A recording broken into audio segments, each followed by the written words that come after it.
નમસ્કાર. આજે આપણે વાત કરીશું કચ્છના અતિ દુર્લભ વૃક્ષ વિશે, જેના ફૂલ પણ છે કંઈક વિશેષ. આ વૃક્ષ આમ તો વિદેશી વૃક્ષ છે, જે દક્ષિણ અમેરિકા ખંડમાંથી આવ્યું હોવાનું મનાય છે અને દક્ષિણ ભારતમાં વધારે જોવા મળે છે. અંગ્રેજીમાં આનું નામ છે કેનનબોલ ટ્રી. કેનનબોલ એટલે કે તોપના ઘોડા.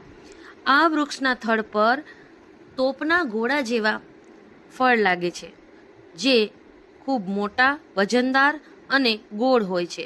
વૃક્ષ પરથી તે નીચે પડે તો તીવ્ર અવાજ આવે છે. વિદેશમાં જાહેર સ્થળોએ આ વૃક્ષ વાવવા પર પ્રતિબંધ છે. તો ચાલો કચ્છમાં જોયેલા આ વૃક્ષના અનોખા ફૂલ વિશે પણ વાત કરીએ. આ ફૂલને શિવકમળ, શિવલિંગી, નાગલિંગી, નાગમલ્લી કે મલ્લિકાર્જુન ફૂલથી ઓળખવામાં આવે છે.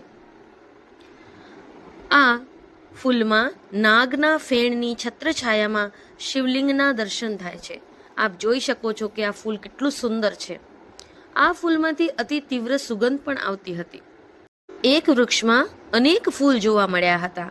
ભોળા શંભુને વાલું આ શિવલિંગધારી ફૂલ નિહાળી અને કુતૂહલ સર્જાયું હતું, એટલે આપ સાથે આ ફૂલની ચર્ચા કરી.